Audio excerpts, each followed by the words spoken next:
given Thunderbirds and Corvettes as signing bonuses, Walt requested and received instead a 2-horse trailer. As a halfback, Garrison was a steady, reliable runner who lacked speed but not determination. When asked about Walt's running ability, Don Meredith once said, "If you needed 4 yards, you'd give the ball to Walt Garrison, and he'd get you the 4 yards. If you needed 20 yards, you'd give the ball to Walt Garrison, and he'd get you 4 yards." Although Walt's statistics weren't extraordinary, his cowboy lifestyle was. Kurt Mosier, the Dallas PR man of the early 70s, loves to tell a story about the time Walt called him from a telephone booth to get a sports writer's number. "Okay," Mosier said, "now here's the number. You got a pencil?" "Nope," replied Walt, "but I got my pocket knife. I'll just carve it in the wall here." Well, I've always carried a knife. See, my daddy told me one time, you show me if somebody carries a big, dull knife, and I'll show you the laziest in the world. You know, if you ain't got time to sharpen a knife, or if you're too lazy to sharpen a knife, then you're too lazy. So I always carry a knife, and it's usually sharp. I carry my wallet in my boot. I've got 2 wallets, incoming and outgoing. This one here's got, credit cards, my business stuff. And then in the other one, that's the personal boot. It's always on the right. And, just the personal checkbook, address book and stuff, But I don't know. Thank God I don't wear anything but boots, or I'd be out of luck with these big things carrying them around. This life isn't for everybody, but for me, nothing beats it. Walt Garrison is as country as chewing tobacco and armadillo boots. He was born a cowboy, played for the Dallas Cowboys. And like the song says, all his heroes were cowboys. And there was guys like Mahan and Jim Shoulders and Casey Tibbs. Those guys were my heroes growing up in high school and college because I wanted to rodeo. As I think there's a lot of guys around the rodeo circuit, that would probably like to find out if the stories about how tough I was are still true or not, but thank God they don't want to find out bad enough to jump on me. I mean, the guy was tough. You couldn't hurt him. He was the type of guy that didn't lift many weights, but was in great shape. It was because of the way he was raised. He was raised as a cowboy, and those guys are real tough. He was just tough, dirt tough. It seems if you didn't make a real good tackle and hold on to him, he was kind of like one of those bulls you see in the rodeos that he would kind of hit the fence and bounce off and go somewhere else. In pro football, his prairies were 100 yards long and 55 yards wide, and he roamed this range treating tacklers like tumbleweeds. Yet his style, direct as frontier justice, did not impress everyone. He wasn't really very fast, he wasn't very big, and he wasn't very anything, really, I thought. But the thing we discovered about Walt Garrison was he had a heart about as big as he was. And that's saying a lot about an athlete. Even though he may have been less talented than others in the physical aspects of the game, you cannot beat the competitiveness. You can't beat the desire to be the best. He gained almost 4,000 yards and scored 30 touchdowns in 9 seasons. But statistics were not the measure of this man. Walt Garrison was 10 gallons of toughness in a cowboy helmet.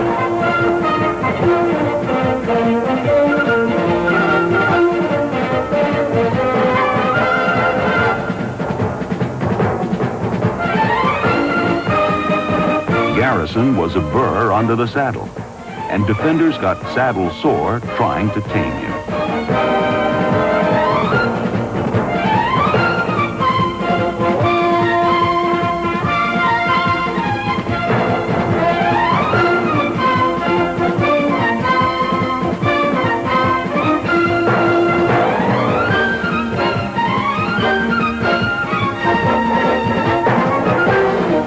He was hog-tied, bulldogged, and pistol-whipped.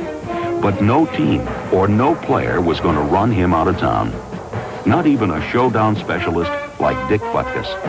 Butkus always had an intimidating style, and Butkus told Walt, he said, if you come to the line again, I'm going to bite your head off. And Walt looked at him and said, if you do, that'll be the first damn time you had any brains in your head. But I think it's the element of danger in any sport that really gets your adrenaline flowing, gets your heart pumping, and makes it worth doing. Hey, Walt. Wow, man, what happened? Oh, my tongue. Your tongue? I guess you realize now this is a pretty rough game. Or either that or you just keep your tongue in your mouth. All right. Ooh, man. Pain hurts me. You know, I don't like pain.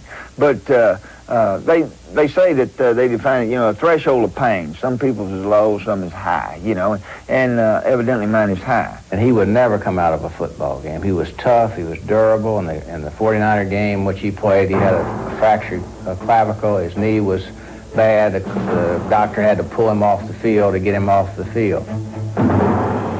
Walt never gave up. There's no way a guy should have played. His ankle was swollen and he could hardly walk. He went out there and played, and that's the type of player he was. He was a guy that just never gave up.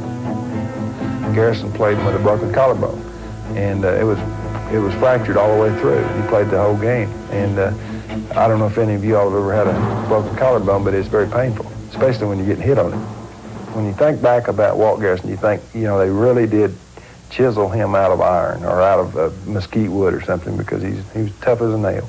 Don Meredith nicknamed Walt Little Puddin' because he said he's just so cute, he looked like a little pudding. Little Puddin' favored simple pleasures. His hands were rarely idle, usually busied by his two favorite pastimes, whittling and dipping snuff. Habits that this cowboy took to extremes. Walt had spasms in his back, and he was in the whirlpool, and he brought a snorkel. He couldn't get enough of his back in there, and so he had a snorkel he brought for about a month up to the training room, and we'd go in there and we'd look over in the whirlpool, and there was a snorkel, and he'd come up and give us that Walt Garrison smile, you know, which had that snuff. He was dipping snuff underwater with the snorkel in his mouth, and I said, man, anybody that do that's got to be dedicated. I teamed up with a guy named David Dickerson. Brainy Dave, we called him. He busted beer bottles on his head. I used to put lighter fluid in my mouth. We could go into a bar, and I'd have a mouthful of lighter fluid and strike a match and look like a dragon. You know, he'd shoot this stuff out about this far, and then Dickerson would bust, you know, a couple of beer bottles on his head. And that was a neat trick, you know. We was real, you know, they used to call us to do parties and stuff, you know, because we were big time. He was brimming up with anecdotes and limericks and jokes and stories and songs, and at the drop of a hat, he'd be reciting poetry, and he was hilarious.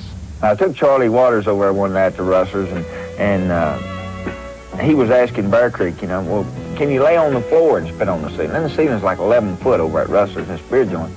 And he said, yeah. And so, you know, he laid down on the floor and spit on the ceiling, you know, and I mean, everybody was clapping. It's like his, you know, it was a great deal. It's like somebody clearing 19, 20 foot in a pole vault, you know. I mean, here's a guy who spit 12 foot, 11 foot on the ceiling, on his back. Walt Garrison was a hard-case football player who had a hearty sense of humor.